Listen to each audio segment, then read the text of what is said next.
Hello, What Culture, and today I hope that you're feeling spiffing, and I also hope that you're ready to go through the television show known as Monday Night Raw and give the good bits an up and give the bad bits a down. And of course, if you disagree with any of it, there's a comment box right down there. You slam some information into it, you write some words, and you let me know what you think. Sometimes I see it, sometimes I don't. It's just a crazy universe we're living in. My name is Simon Miller. Let's get on with it, because Raw was kind of good and it was kind of bad, which serves the format of this show very well. Let's up those downs.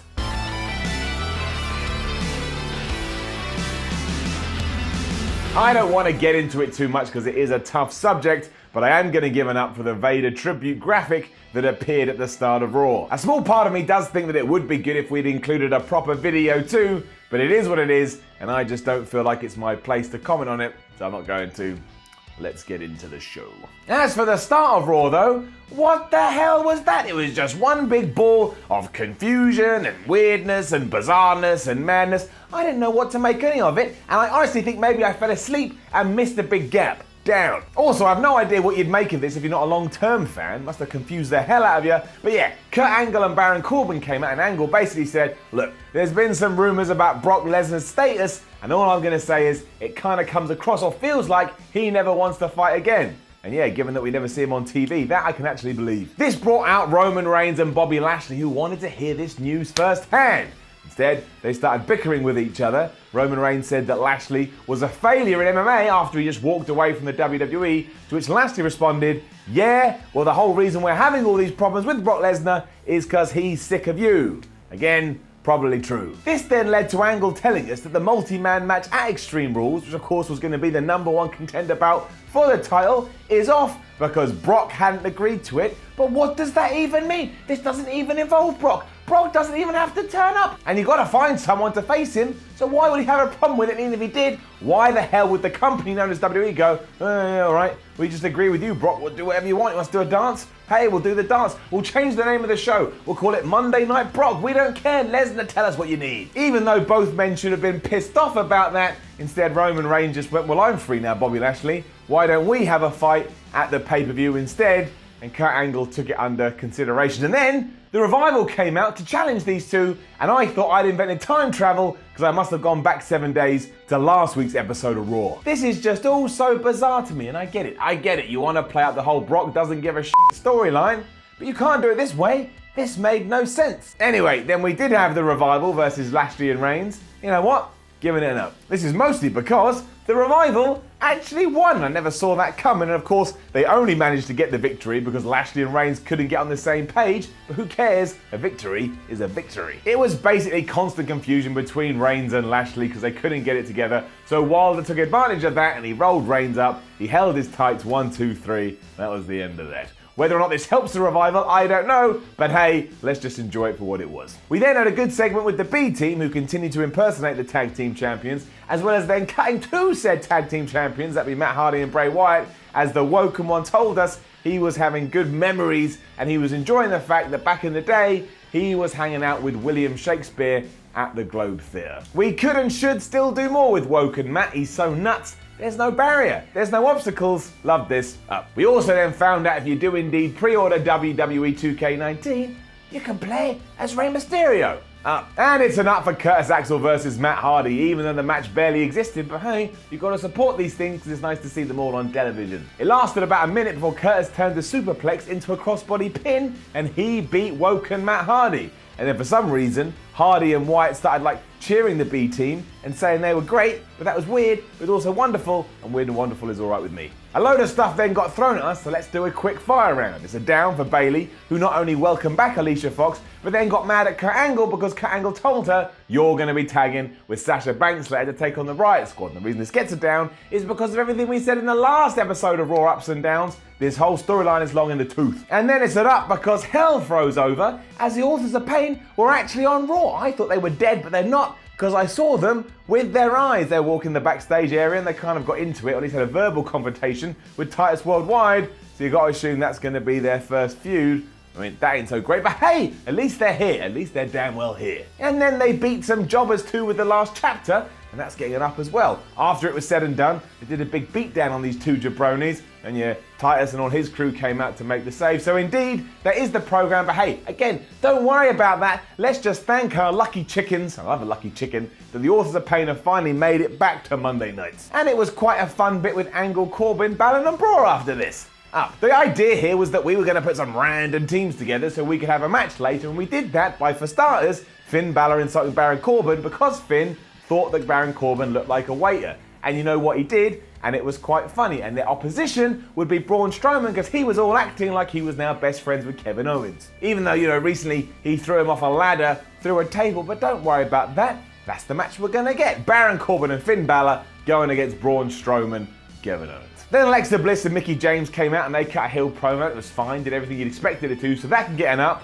But we ain't done. Don't get me wrong, we are far from done. They ran everybody down though and said that Ronda Rousey deserved to get suspended. It was her fault. And then Natty came out to tell her, well, don't forget in 23 days, Ronda's coming back. She's going to break your arm. However, then it got really, really stupid. Natty told Bliss that Kurt Angle had agreed that those two could have a match. But as Mickie James was out there, Natty had brought her own backup. And it was Nia Jax. What are we doing? What is going on? At Mania, Nia was a face. She was a very nice face at that. Then all of a sudden, she had to have a fight with Ronda Rousey, so she went heel, and now a couple of weeks later, she's back to being a face, and at one point, has WWE ever explained why she keeps turning? She's getting like the Big Show. She'll just turn on a whim, depending on what the story is, and that is always stupid. And Natty then won after Nia Jax tripped Alexa Bliss. Now I get it again, I get it. I always say that, but I get it. Mickie James was also getting involved here. So Nia Jax was just trying to balance it out. But once more, what is she?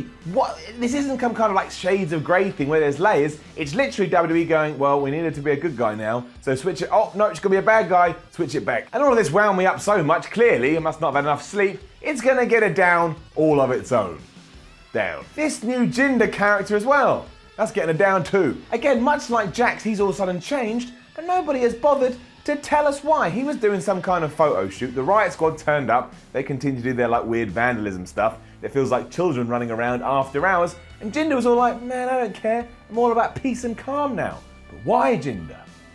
Why? It honestly felt like I'd missed an episode of Raw after these two segments. I was like, I must have missed something because nothing is being explained to me. I'm just meant to take it as read. So that's what I'll do.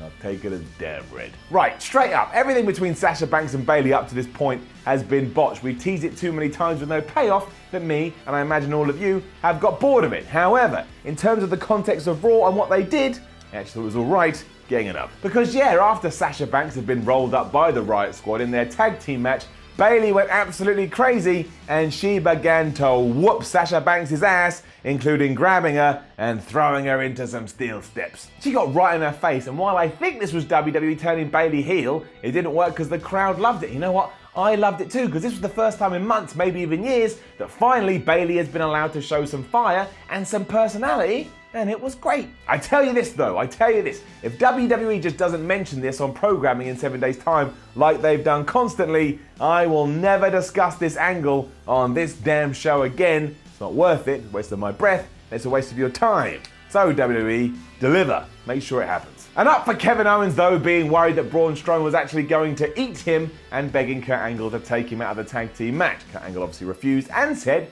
he thought the pair could be friends, proving that he's a loon and can't watch the product. Yet more madness followed with Mojo Rawley and No Way Jose.